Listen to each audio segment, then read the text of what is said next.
Jadi kalau sudah menangis, beraung-raung, bahkan kalau saudara dengar, baca dalam kitab Markus tadi yang pasal yang kelima, itu riuh, berarti lebih dari nyanyian-nyanyian itu, tangisan-tangisan itu. Menunjukkan betapa sedihnya Marta dan Maria dan relatif dan keluarga mereka.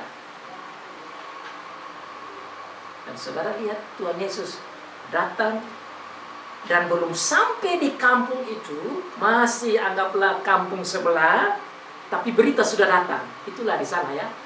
Kalau kita sekarang mainnya HP, jadi disampaikan cepat lewat HP. Tapi kalau zaman mereka begitu, suaranya cepat. Karena begitulah relasi begitu dekat. Jadi berita mulutnya itu, mulugramnya lebih cepat daripada yang kita pikirkan zaman sekarang. Kita sekarang tidak pakai mulugram, kita pakai HP. Jadi sebelum sampai kampung, Tuhan Yesus itu sudah dijemput oleh Marta. Dan ini percakapan yang saya kira baik untuk kita dalam secara spiritual. Tuhan Yesus mendengar kata Marta ayat 21. Dia bilang begini, Tuhan, sekiranya Engkau ada di sini, saudaraku pasti tidak mati. Ini adalah ungkapan harapan yang tidak tercapai. Dan saudara, biasa orang kecewa itu tatkala harapan tidak tercapai. Makanya kalau tidak mau kecewa, jangan harap banyak.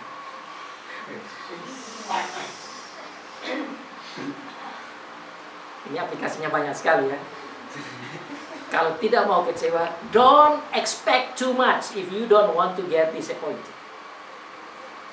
Kalau harapan terlalu tinggi, kecewa juga banyak, tinggi sekali. Mereka dua juga punya harapan tinggi, kan dekat dengan Tuhan Yesus tahu. Harapannya tinggi sekali. Tuhan, kalau Tuhan ada di sini, saudara, saya tidak mati. Saya nangis, saya sedih. Begitu kan? Tapi saudara lihat reaksi, respons dari Tuhan Yesus. Ini yang saya mau fokus, yang saya kira kita perlu belajar. Bagaimana Tuhan menjawab, menghibur, memberikan solusi kepada orang yang ada dalam duka cita yang mendalam, bahkan kecewa. Kalau mereka punya relasi dengan Tuhan Yesus itu biasa-biasa saja, mungkin harapannya tidak terlalu tinggi. Biasa tuh kecewa tuh yang paling dekat. Orang yang paling dekat, kita harap dia buat untuk kita, dia jawab yang terbaik, dia jawabnya tidak baik. Itu kecewanya di situ. Kalau orang jauh kita tidak kecewa. Kita kecewa dengan orang yang dekat dengan kita. Marta dekat sekali dengan Tuhan Yesus. Sudah kasih berita, tidak datang on time. Maka saudara bisa bayangkan, bukan saja sedih yang mendalam, tapi juga kecewa secara manusia. Tapi saudara lihat, Tuhan Yesus mengerti dengan baik perasaannya, pikirannya, situasinya, inside out. He knows the situation and condition of Martha and Mary. Marta katakan selanjutnya, tetapi aku tahu Allah akan memberikan kepadamu segala sesuatu yang engkau minta kepadanya. Statement ini menunjukkan bahwa Marta memang merasa kecewa dan sedih sekali. Tetapi dia tahu bahwa yang saya bertemu ini, di depan saya ini bukan manusia biasa saja. Ini adalah manusia ilahi. Sehingga saudara lihat pernyataan dia selanjutnya. Dia katakan, engkau Mesias. Itu statement Mesias itu artinya engkau memang manusia yang sejati seperti kami. Tetapi engkau yang manusia sejati seperti kami, ini khusus spesial yang dijanjikan oleh Tuhan. Statement ini mengingat kepada kita yang ada pada saat ini tentang begitu banyak janji yang Tuhan omong di perjanjian lama. Jadi saudara, tatkala Marta memberikan statement bahwa engkau adalah Mesias, bagi orang Yahudi itu dalam sekali. Karena ini yang mereka tunggu beribu-ribu tahun. Ini adalah pengajaran di sinagog ulang-ulang, di rumah ulang-ulang, di dalam sekolah ulang-ulang tentang kedatangan Mesias. Jadi ada banyak ayat yang bercerita, yang bersaksi, yang berjanji tentang kedatangan Mesias ini. Bagi orang Yahudi itu hal yang yang penting sekali. Jadi tatkala dia bilang engkau Mesias, all the text will come to their mind. Kalau bagi kita kan kita bukan orang Yahudi. Sehingga saya perlu jelaskan ini supaya saudara bisa bayangkan dan ikuti seakan-akan kita orang Yahudi pada waktu itu. Tatkala Marta bilang engkau Mesias, Kejadian pasal 3 ayat 15 langsung muncul. Itu adalah janji kedatangan Mesias yang pertama di Taman Firdaus. Dari keturunanmu akan meremukkan kepala si naga itu. Dalam bahasa Indonesia dia bilang keturunanmu, tapi dalam bahasa asli, bahasa Ibrani dia bilang dia laki-laki yang datang yang saya janjikan itu akan menghancurkan kepala ular itu. Jadi waktu Marta mengatakan engkau Mesias, langsung Kejadian 3 ayat 15 keluar. Langsung Yesaya pasal 9 ayat 5 dan 6 bahwa dia itu adalah Prince of Peace, Raja Damai, Allah yang setia, Anak Allah yang datang. Dialah Bapa yang Maha Kuasa. Ayat itu dulu muncul. Kejadian pasal 12 ayat 1 dan 3 katakan bahwa lewat keturunan Abraham akan dapat berkat semua bangsa. Muncul di kepala mereka. Mika pasal 5 berhubungan dengan kedatangan Tuhan Yesus, muncul di kepala mereka. Kitab-kitab Yesaya yang berjanji begitu banyak tentang kedatangan Mesias ini muncul di kepala mereka. Satu kata saja Mesias, sodik, sangat dalam. Dan harusnya ini merubah kepercayaan orang-orang Yahudi pada waktu itu. Tuhan menggunakan Marta agar supaya apa yang dia rencanakan dan dia buat itu dilihat oleh orang-orang Yahudi, dia punya bangsa waktu itu, untuk menerima Tuhan Yesus sebagai Mesias. Karena mereka tidak terima, maka hasilnya itu nanti di ayat 5.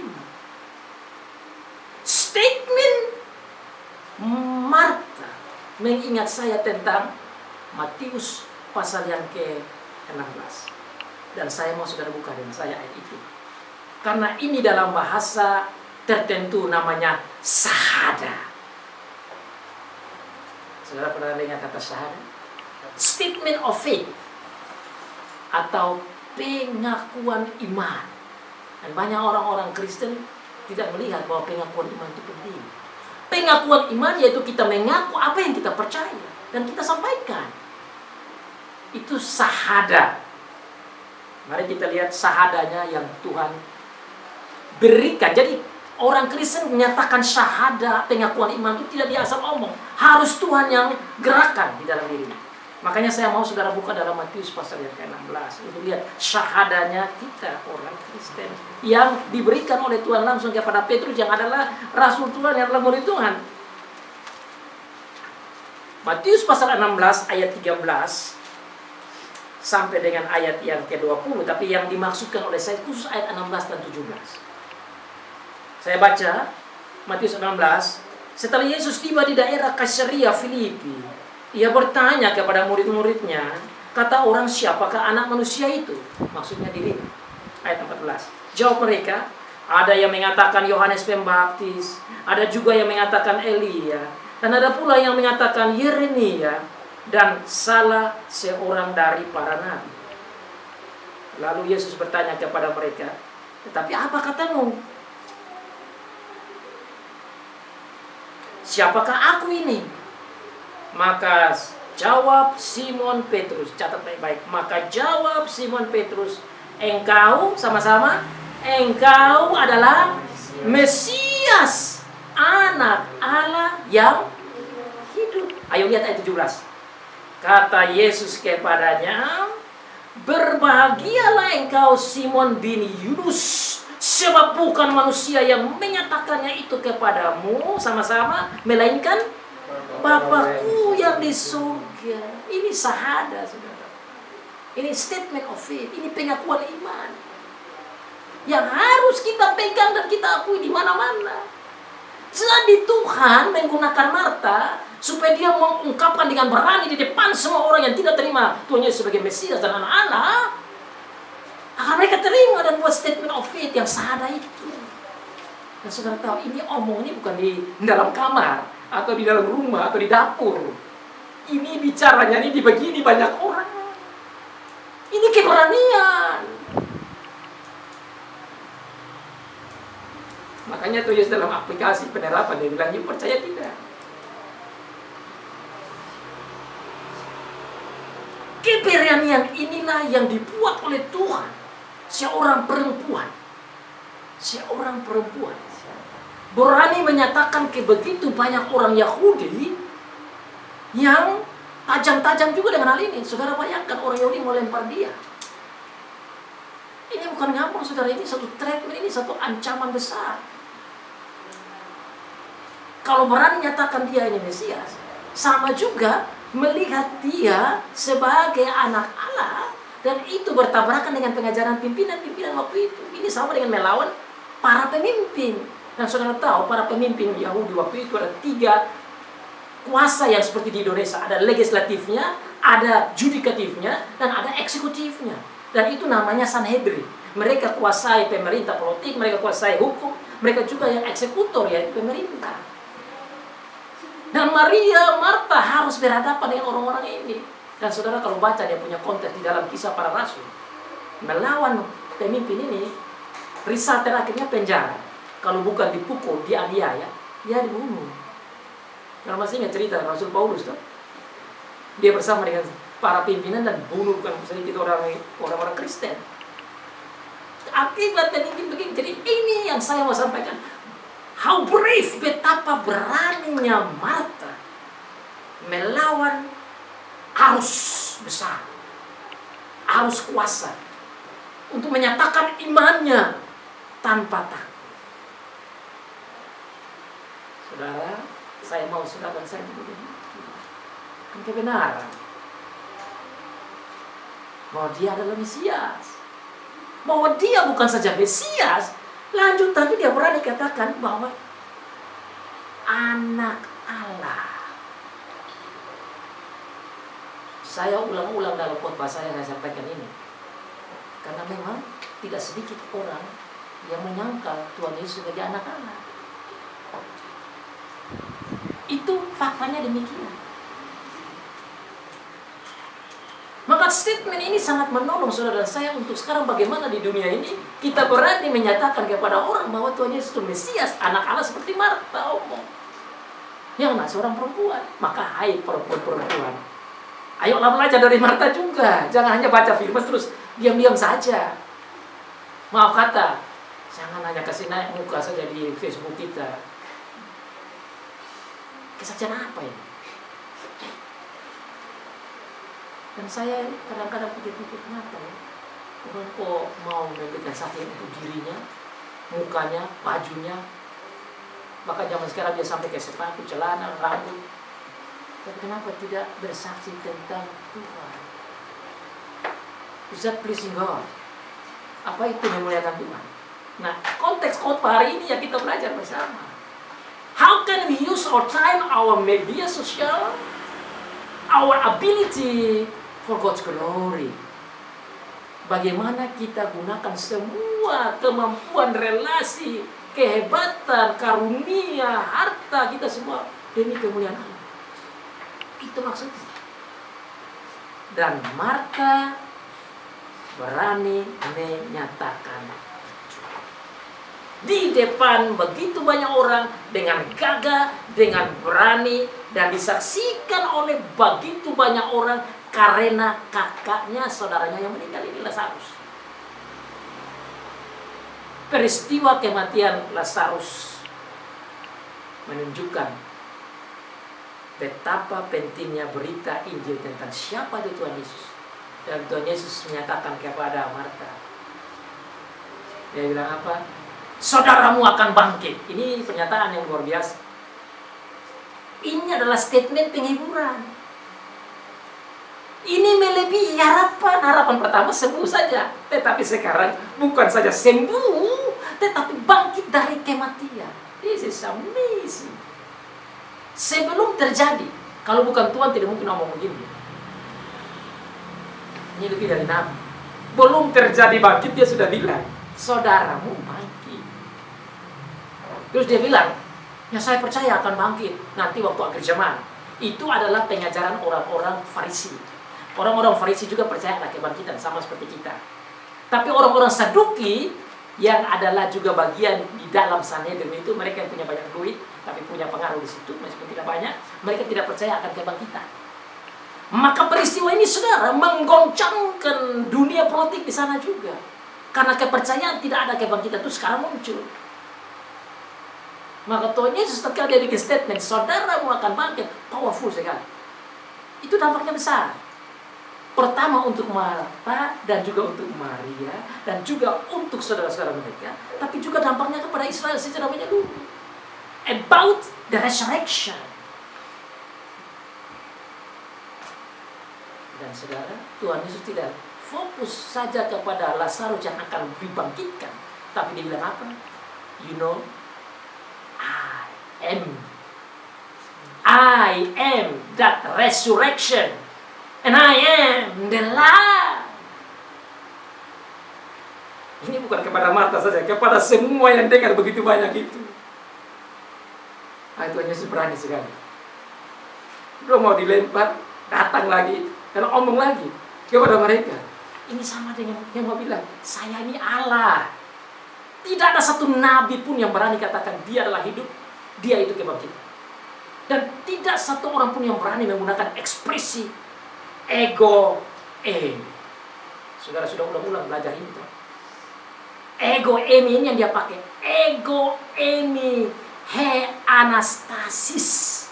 Aku adalah kebangkitan. Kai he joy. Saya juga hidup. Saya hidup. Ego emi. Saudara tahu kata ego? Ego artinya aku. Emi artinya adalah. Ego emi ini mengingat kembali apa yang Tuhan sampaikan di Perjanjian Lama tatkala Musa bertemu dengan Tuhan dan Tuhan bilang, kasih tahu kepada orang Israel nama saya, karena mereka ingin tahu nama Tuhan itu siapa. Keluaran pasal yang ke-14 ayat yang ke-3. Dikatakan di sana Tuhan bilang, namaku adalah aku. Bahasa Yunaninya ego emi, bahasa Ibraninya Yahweh. Jadi tatkala Tuhan Yesus bilang di sini ego emi he anastasis, dia bilang saya Yahweh. Karena saya ini Yahweh, saya ini Allah. Kebangkitan di saya. Orang Yahudi mengerti langsung, saudara. Kita tidak mengerti karena kita bukan orang Yahudi, apalagi bahasa Yunani. Maka perlu dijelaskan begini supaya saudara bisa terhibur, saudara dan saya bisa percaya. Kalau ada orang yang ingin tahu kapan Tuhan Yesus bilang aku Allah, ya ini konteksnya. Ego emi. Dalam Yohanes saja 7 kali ego emi. Akulah kebangkitan dan hidup, akulah roti hidup, akulah pokok anggur, akulah jalan, akulah kebenaran, akulah hidup. Itu ego emi semua. Dalam bahasa Ibrani Yahweh. Dalam bahasa kita Allah.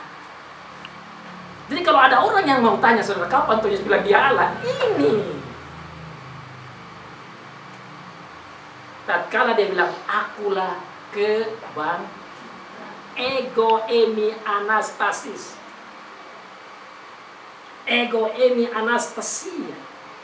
Ego emi he zoe. Akulah kebangkitan, akulah hidup. Jadi, saudara bayangkan, ini belum omong Lazarus, masih omong mereka ini. Kalau kamu cari kebangkitan, Lazarus sudah mati 4 hari, ada di saya. Hanya dengan kata ego emi saja, itu sudah menolong mereka memahami bahwa dia ini Allah.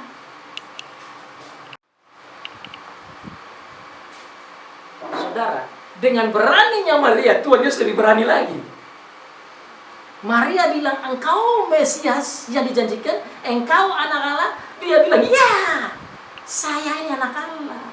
Ego ini.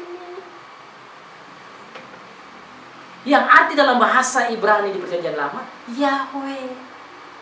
Kalau engkau bilang, saya anak Allah, yes, I am Yahweh. Karena saya Yahweh, saya anak Allah, saya Allah, maka kebangkitan itu is mine. Akulah kebangkitan. Nah, kebangkitan tentu ada hubungan dengan hidup.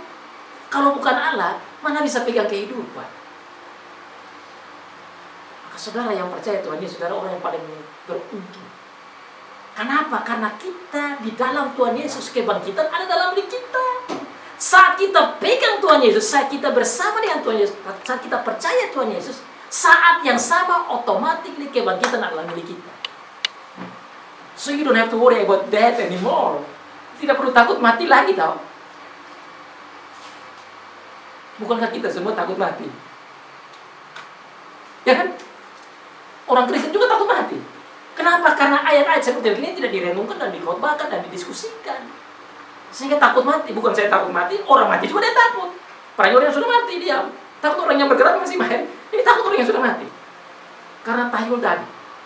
Tapi kalau back to the Bible, kembali kepada firman, tidak takut mati. Kenapa? Karena percaya Tuhan Yesus, percaya juga dia itu kebangkitan. Maka tatkala kita percaya Tuhan Yesus, otomatis kebangkitan milik kita.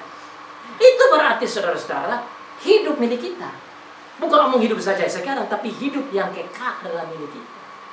Berarti kematian yang akan kita hadapi itu hanya jembatan saja untuk kita lompat kepada hidup yang kekal.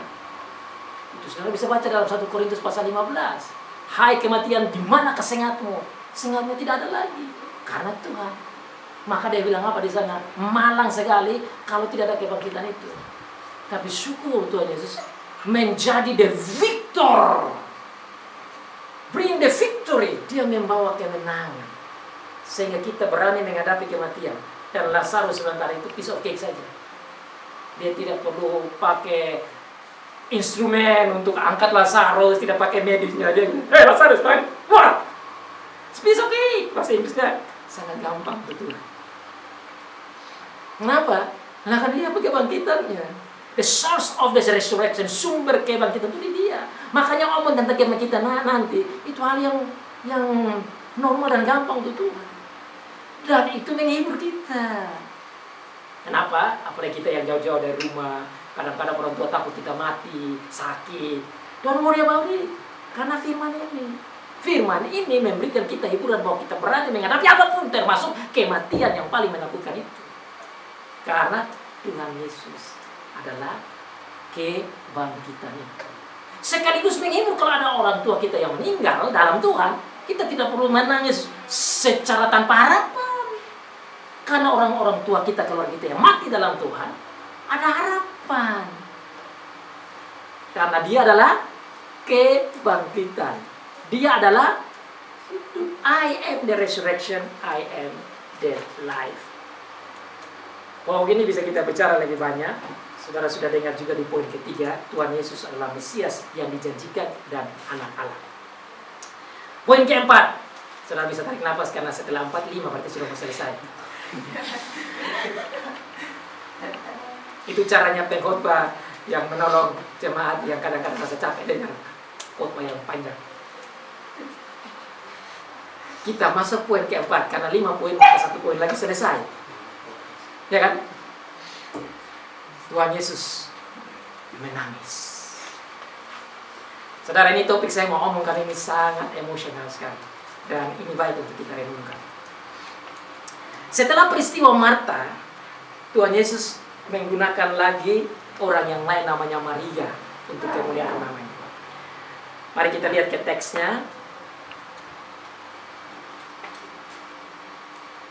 Jawab Marta, ya Tuhan, aku percaya bahwa Engkau Mesias anak Allah, Dia yang akan datang ke dalam dunia. Dan saya sudah berkata demikian, ia pergi memanggil saudaranya Maria dan berbisik kepadanya, Guru ada di sana dan ia memanggil Engkau. Mendengar itu, Maria segera bangkit lalu pergi mendapatkan Yesus. Ayat 30. Tetapi waktu itu Yesus belum sampai ke dalam kampung. Ia masih berada di tempat Marta menjumpainya. Ayat 31. Ketika orang-orang Yahudi bersama-sama dengan Maria di rumah itu untuk menghiburnya, melihat bahwa Maria segera bangkit dan pergi keluar, mereka mengikutinya karena mereka menyangka bahwa ia pergi ke kubur untuk meratap di situ. 32. Setibanya Maria di tempat Yesus berada dan melihat dia, tersungkurlah ia di depan kakinya dan berkata kepadanya, Tuhan, sekiranya engkau ada di sini, saudaraku pasti tidak mati. Ketika Yesus melihat Maria menangis dan juga orang-orang Yahudi yang datang bersama-sama dia, maka masbulah hatinya, dia sangat terharu dan berkata, "Di manakah dia kamu baringkan?" Jawab mereka, "Tuhan, marilah dan lihatlah." 35. Maka menangislah Yesus. Yesus menangis. Jesus Christ. Ini adalah ayat yang paling pendek. Dan ini satu-satunya catatan yang menunjukkan betapa dalamnya ekspresi, emosi, perasaan dari Tuhan Yesus. Kalau sedih, itu biasa. Tapi kalau sedih dan air mata bercucuran, itu luar biasa.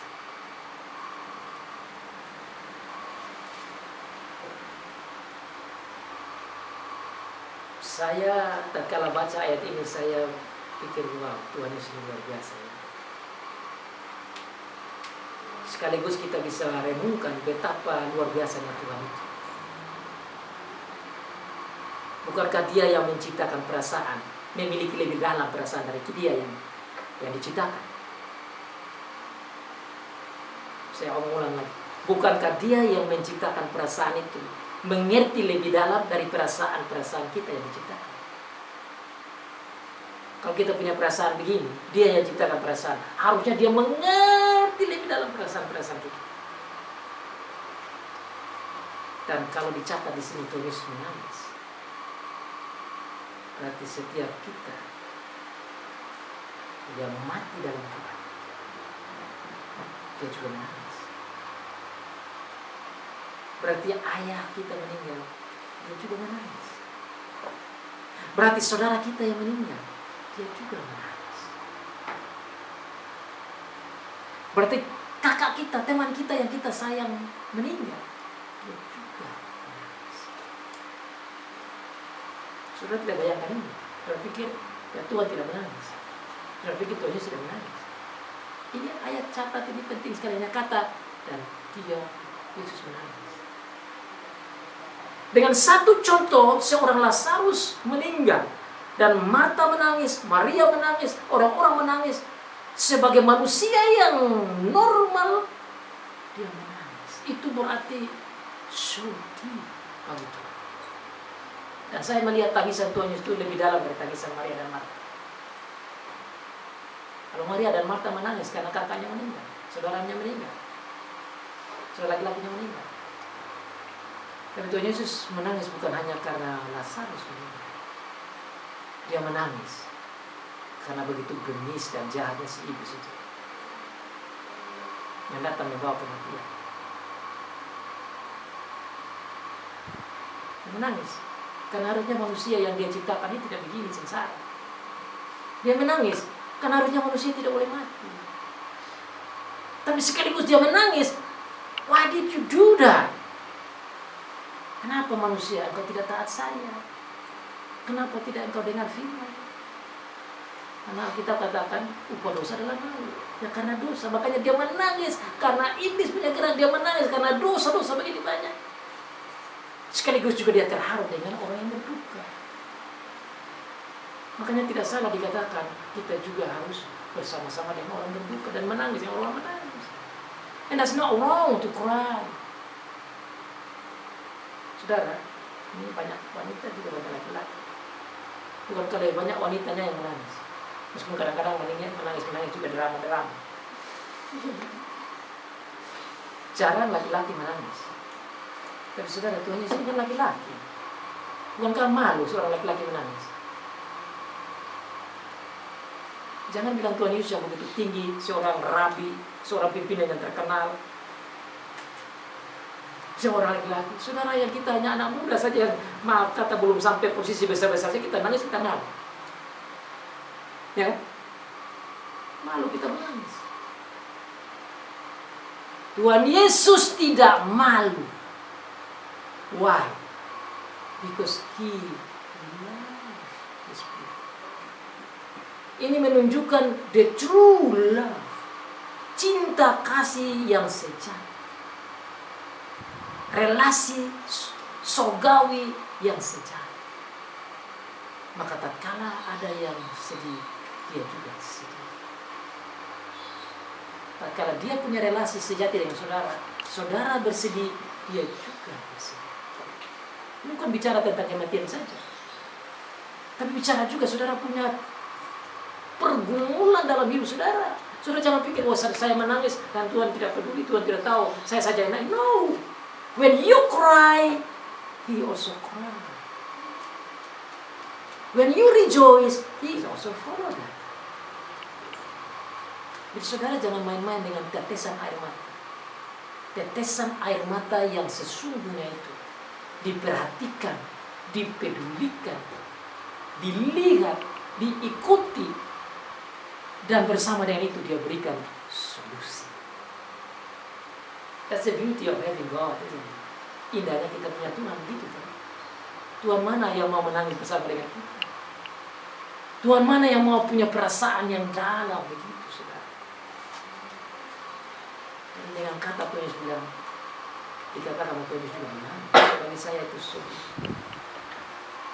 So when you are facing the problem and when you are so sad and grieve and even cry, our Lord Jesus Christ also cried with you.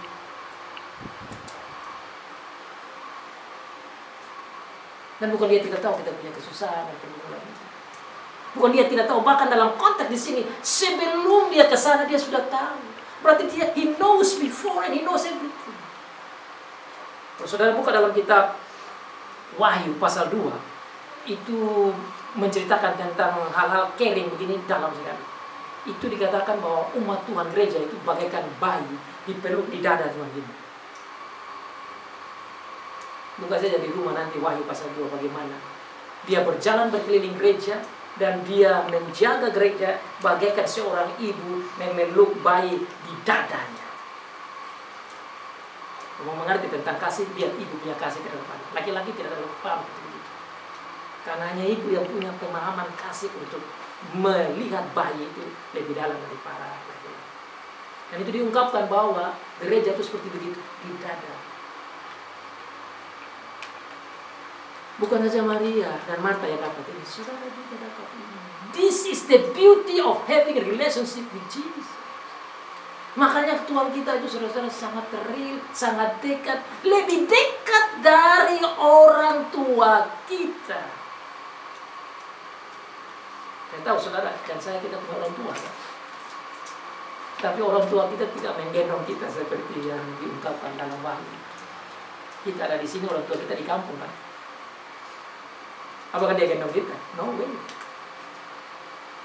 Dia menggendong kita. Dan kalau gendongnya dia tahu, saya tahu. Pergumulan kita, tantangan kita, naik turun kita, jatuh bangun kita, pergumulan psikologi kita, rohani kita, fisikal kita, uang kita, semua dia tahu. Maka ungkapan Tuhan Yesus menangis bagi saya itu. Dan ini tangisan di depan begitu banyak orang. Dia tidak peduli dengan orang mau memalukan dia atau apa. Makanya ada yang menghina dia setelah itu. Dalam ayat selanjutnya saudara baca, ada yang bilang, orang buta sejak lahir dia kasih sembuh. Kenapa yang ini dia tidak bisa? Itu kan olokan sebenarnya. Tuhan Yesus tidak peduli itu meskipun ada olokan. Demi cintanya kepada umatnya, kepada Martha dan Maria, dia turut menangis. Saudara, ada hal lain lagi. Nanti sebentar saudara lihat tatkala Martha pergi bilang guru, dia gunakan guru. Padahal dia dikatakan sebelumnya itu Mesias anak Allah. Dia tidak bilang Mesias anak Allah mau panggil kamu. Dia bilang guru. Saya juga tanya-tanya kenapa dia tidak bilang anak Allah mau panggil kamu, tapi guru. Ternyata ungkapan itu dalam bagi Martha dan Maria. Karena bagi orang-orang Yahudi, mereka para pemimpin-pemimpin itu, rabi-rabi itu, lebih mengarah pada pengajaran kepada laki-laki. Perempuan itu kurang dapat. Sehingga Martha dan Maria dan para perempuan yang lain itu dapat perhatian luar biasa dari Tuhan Yesus sebagai rabi.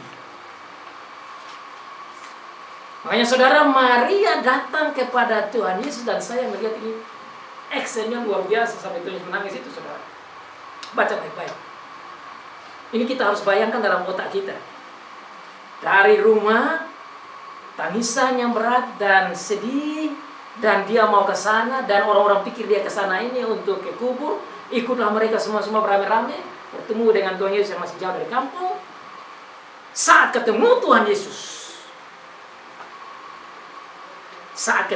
Yesus, saudara lihat di sana, Maria belum ngomong apa-apa, langsung tersungkur. Dan saya gali kata itu. Saudara pasti ingat yang saya bilang di sini, apa yang dimaksud dengan penyembahan, caranya menyembah. Dikatakan di sini bahwa tatkala dia datang, ayat 32, setibanya Maria di tempat Yesus dan melihat dia, sebelum dia ngomong apa-apa, tersungkurlah dia di depan kakinya. Dan supaya lebih menarik, saya kasih contoh bagaimana dia tersungkur. Pasti begini.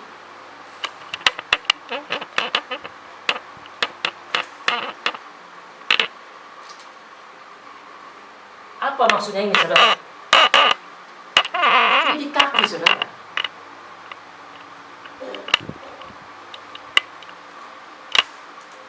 Ini tidak lain adalah penyembahan, saudara. Ini cara menyembah, saudara. Dia belum apa-apa, dalam kesedihannya dia datang, dia tersungkur di kaki Tuhan Yesus. Berarti dia betul-betul melihat ini memang Tuhan yang datang. Ini memang Mesias, ini bukan saja rabi. Ungkapan tersungkur kaki itu, tidak semua orang kita ini begitu. Kita ketemu, kita punya orang tua saja, kita paling peluk, cium, selesai. Tapi di sini saudara lihat tersungkur di kaki. Apa maksudnya Alkitab tulis begini? Maksudnya bahwa dengan begini Maria datang dan dia tidak melihat Tuhan Yesus sebagai guru saja. Dia tidak melihat Tuhan Yesus sebagai Mesias saja. Karena ini adalah ekspresi penyembahan. Dan begitulah orang-orang Yahudi, mereka menyembah Tuhan begitu. Berlutut, keningnya sampai ke lantai. Artinya mereka menaruh diri di bawah kaki Tuhan. Ini yang harusnya kita menyembah Tuhan begitu. Nah, kalau kita tidak menyembah Tuhan dengan model begitu, ya dengan spiritual hati kita begitu. Berarti dalam penyembahan itu harus ada hikmat. Bahwa Tuhan itu powerful, almighty, luar biasa dia. Hanya zaman sekarang ini orang melihat Tuhan seperti teman saja. Bukankah begitu? Kita tidak menghargai Tuhan seperti yang ada ini. Oleh karena itu poin ini saya perlu sampaikan, bahwa dia datang tersungkur di bawah kaki Tuhan Yesus. Kemudian dia ungkapkan perasaannya seperti yang saudaranya sampaikan. Kalau Tuhan ada di sini, saudara saya tidak akan. Maka Tuhan Yesus setelah menangis, apa jawaban Tuhan Yesus kepada Maria? Setelah ada orang yang menghina Tuhan Yesus, ayat 37, Tuhan Yesus terharu dan Tuhan Yesus mulai menunjukkan cinta kasihnya lebih luar biasa. Dan sampailah kita pada poin terakhir. Bukankah saudara sudah senyum sudah? Poin terakhir. Tuhan Yesus membangkitkan Lazarus.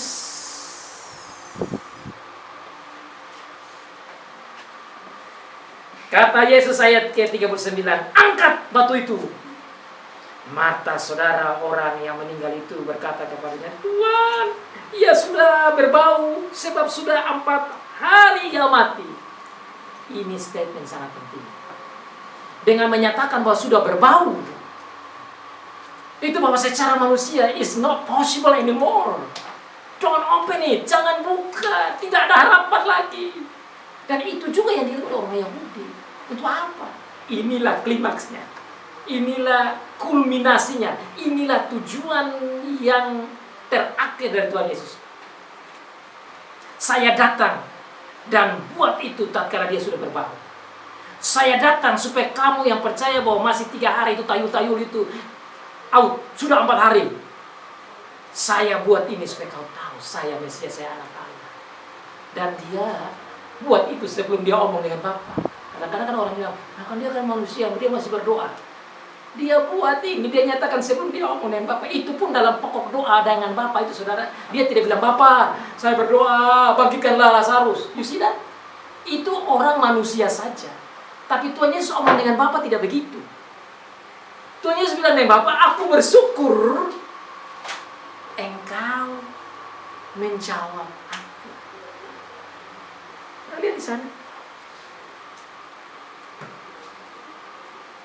Aku tahu, ayat yang ke-41. Maka mereka mengangkat batu itu, lalu Yesus menengadah ke atas. Ini kan berdoa. Bapa, aku mengucap syukur kepadamu karena engkau telah mendengarkan aku. Secara manusia ya dia omong dengan Bapa seperti doa. Ini yang banyak orang salah mengerti. Seakan-akan dia manusia saja dan dia bukan Tuhan. Kan dia berdoa. Tapi dengar baik-baik apa doanya. Dia bilang apa? Bapa, aku bersyukur. Aku bersyukur. Aku mengucap syukur kepadamu karena engkau telah mendengarkan aku. Artinya, kata telah itu sudah sebelum ada percakapan. Ya kan? Berarti Tuhan Yesus sebagai manusia, tapi dia juga sebagai Allah yang sejati, ada percakapan antara Bapa dan Anak.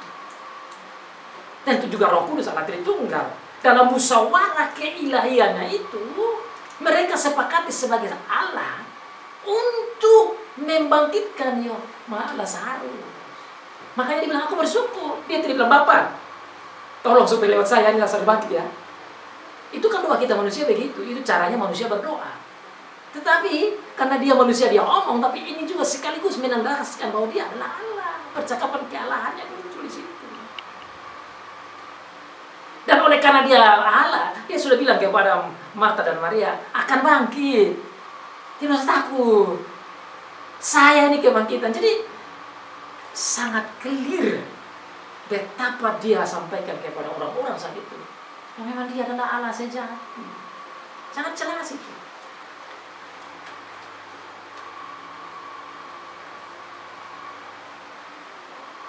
Setelah Maria katakan bahwa dia sudah 4 hari mati dan berbau, jawab Yesus kepada Maria, bukankah sudah kukatakan kepadamu, jikalau engkau percaya, engkau akan melihat kemuliaan Allah. Jadi the point is for the God's glory. You will see God's glory here. You will see that God will work here. You will see that I show to you. Saya menunjukkan kepada engkau. Ini hal yang terjadi di matamu. Meskipun sudah bau, meskipun sudah menjadi tanah, no worries. Dengan ungkapan ini saudara, sekaligus menolong saudara dan saya bahwa kalau kita mati, tubuh kita hancur-hancuran, dimakan cacing ataupun apapun, tetap bagi Tuhan bukan hal yang sulit. Itu maksudnya ini.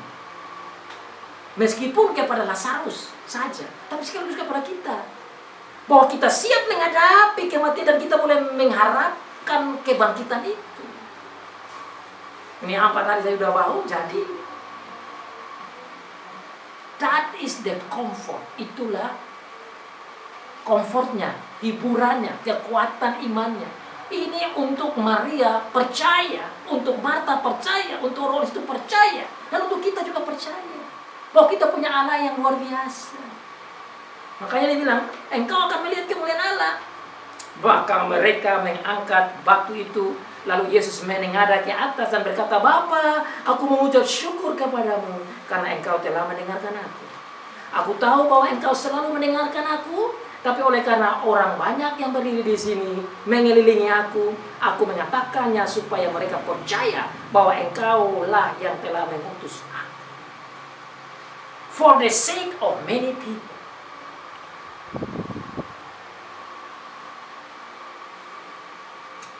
Sebenarnya Tuhan Yesus tidak perlu omong banyak, tapi for the sake of many people, demi orang-orang Yahudi yang banyak yang ada keliling Tuhan Yesus katakan kepada Bapa, saya harus nyatakan ini semua. Kenapa? Supaya mereka percaya. The point is that they might believe in Jesus as the Messiah, as the Son of God. Itu saja. Dan murid-muridnya juga bisa belajar tentang dia sebagai Mesias dan anak Allah. Dan Marta dan Maria juga boleh percaya bahwa dia adalah Mesias anak Allah, lebih kuat lagi. Dan kita juga menjadi kuat dan percaya dengan belajar peristiwa ini. Bahwa dia adalah Mesias anak Allah. He is the Messiah, the Son of God, as God promised. Ini, saudara, Allah mana yang mau rela datang begini? Bukankah Allah itu lebih enak kalau dia di tempat yang mulia, di tempatnya yang indah aja? Allah mana yang mau datang jadi manusia sengsara seperti kita begini? Allah mana yang mau datang dan menangis dengan kita? Allah mana yang mau datang dan mengajar untuk kita langsung? Allah mana yang mau datang dan jalan-jalan dengan kita? This is amazing, special, wonderful God. Itulah Allah kita semua, yang sangat dekat, yang sangat peduli, yang lebih dekat dengan kita daripada orang tua kita sendiri, daripada orang yang paling mengasihi kita. Saudara kalau punya orang tua atau punya suami, punya istri atau punya apa, keluarga, sibling, mungkin dekat dan sayang kita, tapi tidak seluar biasa Tuhan kita ini. Makanya Alkitab katakan dalam Mazmur 121, Dialah penjagamu, selalu ada di sebelah kananmu. 1 Korintus pasal yang ketiga ayat yang ke-16, you are the temple of the Holy Spirit. You are the temple of the Holy Spirit. Ini mumpung Farah dengan Farah tanya Bapak baru buat Holy Spirit. Alkitab katakan you are the temple of the Holy Spirit. Engkau adalah bait Roh Kudus. Berarti Roh Kudus ada dalam kita bersama dengan roh kita. Lebih dekat dengan baju ini dong. Baju ini kita kotor bukan, tapi Roh Tuhan is in us. Wow. Amazing, amazing. Lebih dekat dari orang tua kita jauh. Dia ada di dalam kita. Itulah Tuhan yang kita sembah. Closer than anyone, closer than our clothes, closer than anybody that you ever love. Karena dia begitu baik, begitu berkuasa, dan begitu dekat. Dia datang tunjuk kepada kita powernya, kasihnya, kepeduliannya.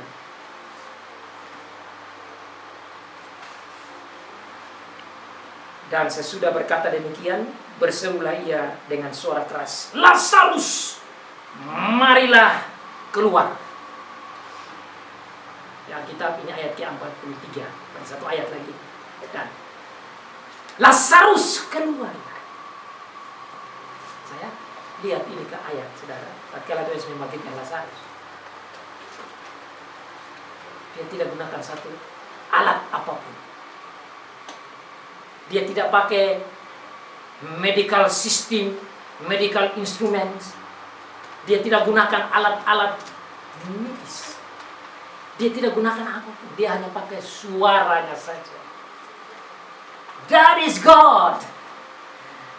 Sama dengan Tuhan, waktu ciptakan alam semesta apa yang dia bikin? Jadilah. Wow, kata-kata saja.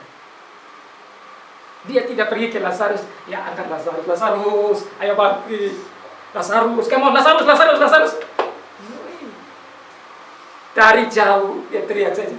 Dia harus kasih keluar suara supaya Lazarus dengar. Makanya di sini bilang keras. Tapi kerasnya itu bukan saja untuk Lazarus. Kasih tahu kepada orang-orang Yahudi yang banyak-banyak itu, kamu lihat saya ini. Saya tidak butuh apapun. Saya hanya omong saja. Lazarus keluar. Ini klimaksnya saya. Amazing kan? Amazing kan? Luar biasa kan? Ini powerful sekali, saudara. Ini sangat berguna untuk semua termasuk kita ini. Bahwa kita punya Tuhan hanya omong saja jadi. Nah kalau Tuhan yang omong saja jadi dan dia bilang dia ada di dalam kita, betapa kuatnya saudara dan saya. Bukankah kita ini mau cari kekuatan dari orang? Ya saya bergaul dengan tukang pukul ini, saya bergaul dengan bodyguard ini. Kenapa? Supaya saya dijaga. Ya kan? Dunia sekarang kan begitu. Tapi tidak lihat. Ada bodyguard, ada protektor, ada penjaga, ada pelindung, ada pelihara yang lebih hebat dari siapapun yang paling kuat di dalam kita. Yang tadi saya bilang 1 Korintus pasal 3 ayat 16, you are the temple of the Holy Spirit. Engkau adalah bait Roh Kudus itu. Roh Kudus tinggal di dalam kamu. 1 Korintus pasal yang ke-6 ayat 19 omong yang sama juga. Berarti kita ini adalah orang yang betul-betul sangat dekat dengan Tuhan dan Tuhan sangat dekat dengan kita. Orang yang powerful, Mesias ini, yang sekaligus Allah yang ada dalam kita, omong saja, orang mati bangkit. Ayat yang terakhir, orang yang telah mati, maksudnya Lazarus itu, datang keluar. Sekarang kalau ini omong kosong saja, maka tidak mungkin dicatat begini. Dan ini bukan satu dua orang yang lihat. Ini disaksikan oleh begitu banyak orang. Dan ini bukan saja kena kepada orang Yahudi saja, yang begitu banyak, dan sebentar lagi kepada para pemimpin, dan sebentar lagi pemimpin kepada pemimpin-pemimpin politik yang lain, yaitu pemimpin Romawi. Maka tersiar luar biasa ini cerita. Jadi bukan omong kosong. Cerita yang benar ini dicatat supaya kita generasi per generasi mengingat, sekaligus memberitahukan kepada generasi kita yang lain betapa powerfulnya Allah kita dalam Tuhan Yesus, yang hanya omong saja orang bangkit.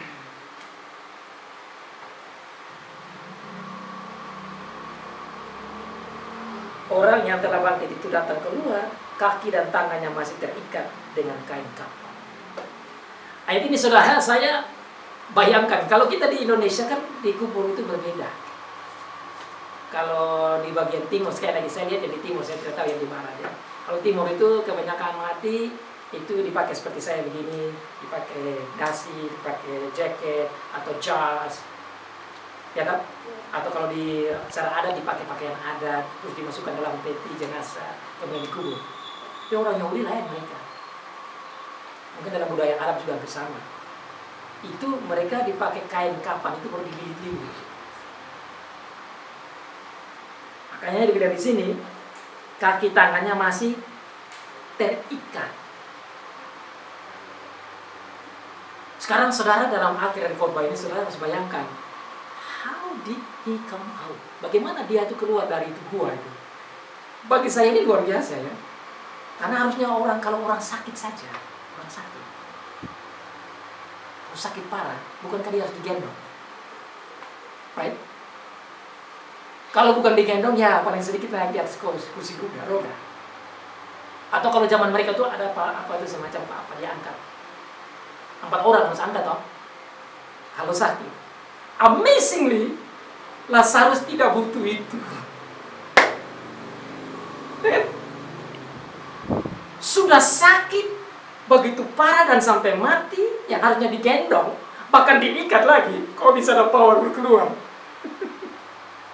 Ini yang bagi saya itu amazing. Yang harus kita lihat, because of the power of God. Ini hanya ngomong saja Lazarus keluar. Ini yang harus membuat kita punya iman kuat, bukan saja kita, Marta, Maria, murid-murid, orang-orang Yahudi. Itu membuat mereka luar biasa, itu spiritual conditionnya itu. Kondisi rohaninya itu wow. Dan saudara yang tinggal saat ini, saudara harus katakan, wow. Wow, bukan. Harus digendong, harus dituntun, orang sakit. Tapi bagi saya lihat ini luar biasa. Karena dia adalah hidup itu. Karena dia adalah resurrection, kebangkitan itu. Karena dia Allah, makanya dibilang Lazarus keluar. Lazarus keluar. Masih terikat. Tapi dia keluar dari gua dan bertemu dengan orang-orang itu.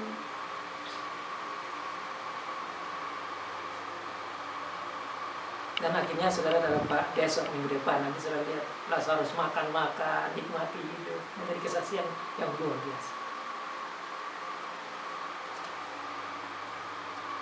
Ini back to the first point, poin yang pertama yang tadi saya sampaikan sebagai kesimpulan. Tujuan dia bangkit, kan sebentar dia mati juga. Tujuan dia bangkit hanya mau tunjuk betapa powerfulnya Allah, betapa powerfulnya dia. Betapa dia adalah Mesias, betapa dia adalah anak Allah, dan betapa semua orang harus katakan, yes, you are the Messiah, engkau adalah Mesias, engkau adalah anak Allah, engkau adalah kebangkitan, engkau adalah hidup. Bahwa semua yang terjadi di sini tujuannya tidak lain yaitu for the glory of God. Poin terakhir di sini, for the glory of God. For the glory of Messiah. For the glory of the Son of God. Hanya untuk kemuliaan Allah. Semua yang terjadi. Dan karena Tuhan sudah buat ini untuk kemuliaan Allah, supaya Maria memuliakan Allah, supaya Marta memuliakan Allah, termasuk Lazarus juga yang hidup ini memuliakan Allah, murid-murid memuliakan Allah, orang-orang Yahudi memuliakan Allah. Nah, saudara dan saya dengan hari ini juga harus memuliakan Allah. Makanya datang gereja kita menyanyi untuk sampaikan kepada Allah, Allah baik. Kenapa? Karena kita mengerti dari firman Allah.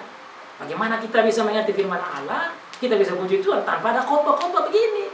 Makanya kalau gereja tidak khotbah panjang, bagaimana dia menyanyi yang gimana? Bagi saya itu aneh. Harus mengajar secara dalam, orang mengerti, supaya dia respon menyanyi itu ada fokus untuk kemuliaan Allah. Dan bukan saja menyanyi di gereja, pulang yang sekolah juga sekolah untuk kemuliaan Allah. Yang petani bekerja untuk kemuliaan Allah. Yang pedagang untuk kemuliaan Allah. Yang pengkhotbah kata saya kemuliaan Allah. Yang mahasiswa belajar untuk kemuliaan Allah. Dan menggunakan sebuah waktu, tenaga, action apapun demi kemuliaan Allah. All glory for God. Makanya Roma pasal yang ke-11 dia bilang apa? Semua dari dia, oleh dia, dan kepada dia. Bahasa orang reformasi, semua yang reformasi. Sola scriptura, sola gratia, sola fide, solo Christos, yaitu Tuhan Yesus, dan soli Deo glory. Soli Deo glory. Semua kemuliaan Tuhan. Tuhan Yesus sudah tunjuk itu, let's go home. Mari kita pulang dan kita fokuskan hidup kita untuk kemuliaan. Soli Deo glory. Semua boleh bilang 1, 2, 3. Soli Deo glory. Amin.